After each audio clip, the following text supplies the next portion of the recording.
Solvete discipuli. Entrate. Sedete. You remember those words, right?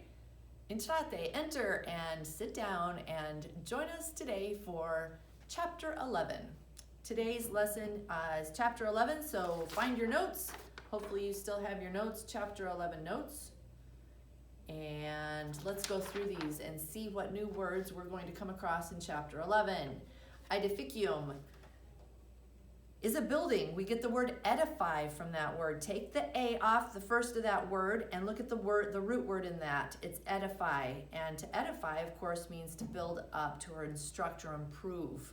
Okay, so obviously we want to edify one another. And it comes from the Latin word edificium, building. Atrium, which is a hall, and that is one of the loan words in Latin. It's English, I guess. It's a loan word because it's called a loan word because it's spelled exactly the same from the Latin language into our English language. An atrium, a hall or a central court. And of course, that was in a Roman home. That was one of the first rooms that you came to. It was called the Atrium, and it usually had an open hole in the roof to let sunlight in and to let rainwater in, and a collecting pool down at the bottom. So the atrium. Cubiculum is a bedroom. Dies is the day. Domus is home. Don't get confused between the word domus, which is home, and donum, which is gift.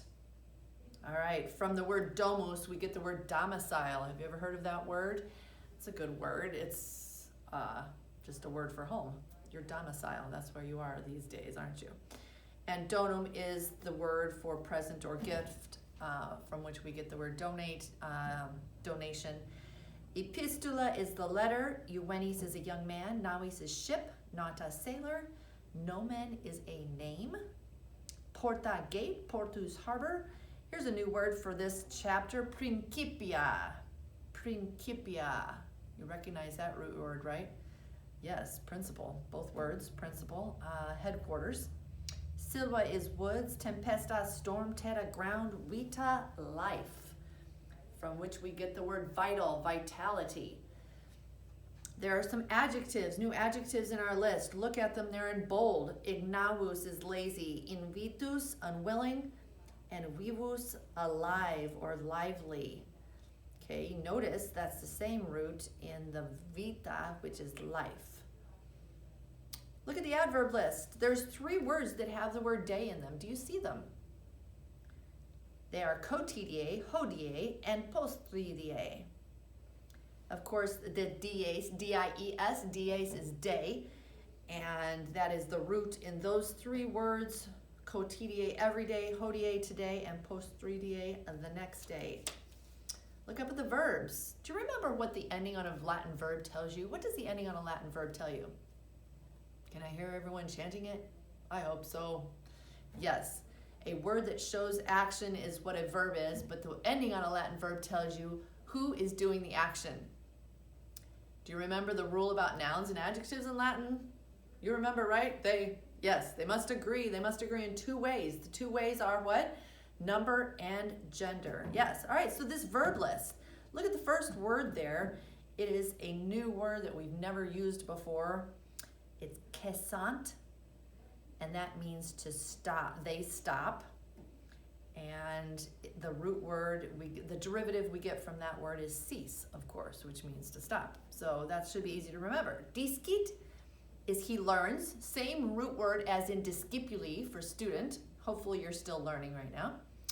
Dolet, she is in pain. Fundit, he pours. Do you remember what profundit means? Yep, he spills. Gerit is she wears. Gusta, he tastes. Ponit, he puts. Sculpunt, they carve. And tenet, she holds. Don't forget, what is an impersonal verb? A verb with the subject of it. Correct. And when I give a command like entrate discipuli, okay? A command. What's the other word for command? Do you remember? Imperative. It is imperative that you do your schoolwork and learn all that you can learn, even though you're at home. Imperative, yes. And the new words that we've been learning here in chapters 10 and 11. The new words are called verbals. What do you say? Yeah, not gerbils, verbals.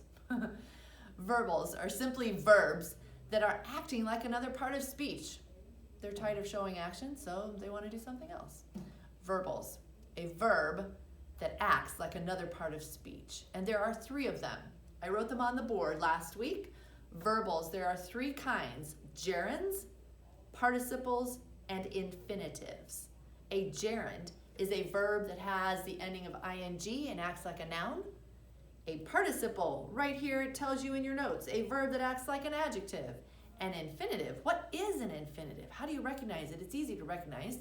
It's the word to plus what? To plus a verb. Exactly. All right, so participles. There are a few new ones here on our list. Iusus, which was used in chapter 10, which means ordered. Missus, which means sent, from which we get the word mission. Pictum, drawn. That's an easy root word. Easy derivative, noticeable there. Picture, of course, pictured. Positos, positioned. Secta, cut. We get the word dissect from that word. Tracta is dragged. Traditus, handed over. And vinctus is tied up. All right, in your book, chapter 11, I'm going to play the CD so you can hear them speaking the first story called The Headquarters. May. Timber into stone. The new headquarters. Rufus and Flavius are walking around Eberarchen. Everyone seems to be involved with the new building projects. Here you go, chapter 1, or box 1. Cari saxa in lapicidini secta portat. 2. Operarii saxa in plaustris tracta tollunt. Ego et architectus principia nova de signalis. Aedificium maximum est. In terrea agrimensures terram inspiciunt. Quid est haec machina? Gruma est. Agrimensures designationem confirmant. Ecce. Operarii terram complanant. Ecce. Sculptores columnas sculpunt. Sed operarii cessant. Festis sunt. Cevesiam bibunt. Diligenta laborate.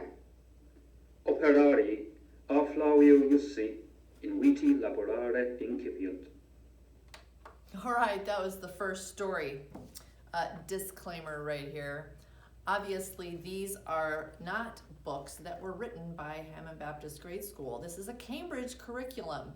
They are a very well-known and very old publishing house from the Cambridge University in England.